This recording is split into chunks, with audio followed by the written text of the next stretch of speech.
But yeah, if you're a VOD watcher and you're wondering why this VOD is starting in such a weird manner, I fucking doxed myself, so my bad. Sorry. You guys missed. What do you guys even miss? I talked about the new Sandrone stuff. That it's yeah. But yeah, I mean, I'm not gonna like you can read the fucking kit, right? Like I don't need to read it out again. But this is basically just she does a charge attack, and I mean, effectively, like this is just she has a resource, but instead of the resource going down until you don't have any of it anymore, it goes up. But it functions exactly the same way, right?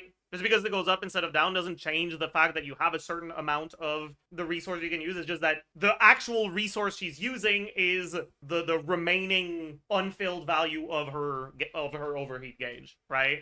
But you can just think of it as a resource power upside down. And that's basically what it is. But yeah, so she does a charge attack and it fills up her bar. And when the bar is filled, she can't do a charge attack anymore. And she can use the skill to reduce the current amount that she has in that bar. But it's as if, you know, upside down, it starts full. You can use a bunch of it, and then you can use the skill to fill it back up. But this is a really boring kit. It's just like, she does a charge attack, and then she can use the skill to do the charge attack for longer, and the burst is just an instance of damage. So unless there's some cool stuff with the stellar superconductor reaction itself, this is just like, maybe the most boring kit they've released in the past few years? Is it? Okay. Who is more boring, actually? Is there a character that's more boring? I didn't love Flynn's kit design, but it was mostly because it was reused from other characters, but the things they reused were at least the interesting things. Like the mini burst stuff, the ways that rotation length can end up varying based on how long you stay on field. Like, there is some cool stuff in there. It's just, it was kind of boring because it was reused. And it was reused from another carry of the same element. So it was, like, kind of boring. And, like, for supports, it's kind of different. Because, like, I think it's fine if a support is more straightforward. Because they don't warp your gameplay experience the same way carries do. Most supports are skill burst swap out anyways. And what's interesting is how that interacts with the playstyle of your carry. So I don't think any support can end up being judged as the most boring unit. Varka's got, like, the combo maximization doesn't matter that much, but it is there. So, like, whatever. Like, it'd be nicer if his passive didn't have a cap on the cooldown reduction for the skill. But, like, whatever. It's still fine. Skirk. I had a lot of issues with Skirk's kit.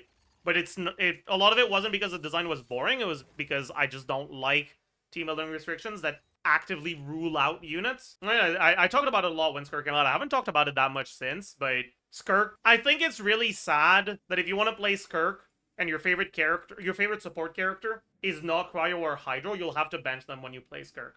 Like, I think that's kind of boring. Like, if their presence on your team makes you do less damage, it's just annoying, right? But in terms of kit design, like, there's some cool stuff with the alternate rotations that do burst and skill uptime. Like, there is a lot of cool stuff with Skirk. It's just, meh. It's, like, it is what it is, you know? Yeah, and then storing damage for double rotation. Like, Chaska has some cool stuff with her bullets. Kinich, I wish the zones mattered more and you had more time to react to it. Like, the zone should spawn a little bit earlier, so you have actual time to react to it. And, going into the zone should be necessary for you to do the 5e combos. I think it's kind of boring that you kind of just ignore the zones when you play Kinich. Like, that's kind of, ugh. But, like, that's for, like, hyper min-max stuff, and it does, like, feel good to, like, see the zone react to it and go there. So, like, it's not entirely that boring.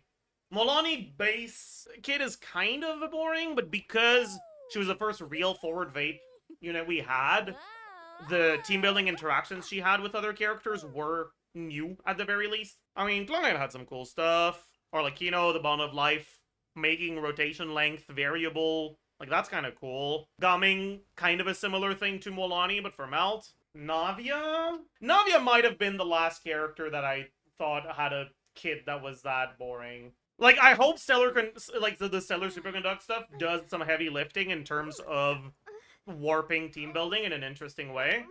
Because if it doesn't, this is just such a boring kit. It could, though, right? Like, Navia's team building got a lot more interesting with Lunar Crystallize because geo-application speed actually matters for Lunar Crystallize, whereas it didn't for Navia's release. But we don't know exactly what Superconduct does yet, or what Stellar Superconduct does yet, so I can't say like this is an incredibly boring kit full stop. But it needs the stellar superconduct to do the heavy lifting design wise. Otherwise, it's gonna be kind of a boring kit. Sandrone beta team is literally just shatter. There's 0 lunar charge uptime in the team. What do you mean? There's 0? How do you know that? I tried simulating with charge attacks Kirk. Yeah, but charge attacks Kirk is not Sandrone. Does Sandrone actually apply cryo very quickly? Like, you know what a character, you know, they actually described, I think in this one, right?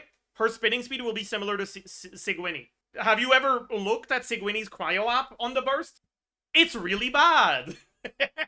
Or sorry, hydro app on the burst, my bad. But also, there was an old leak that said that it was possible that stellar conduct would make cryo and electro able to coexist. And if they do, then obviously that also changes things. I think it's still way too early to say, oh, that team won't work because cryo and shatter and whatever. Oh my god, I'm blooming! I'm so sorry.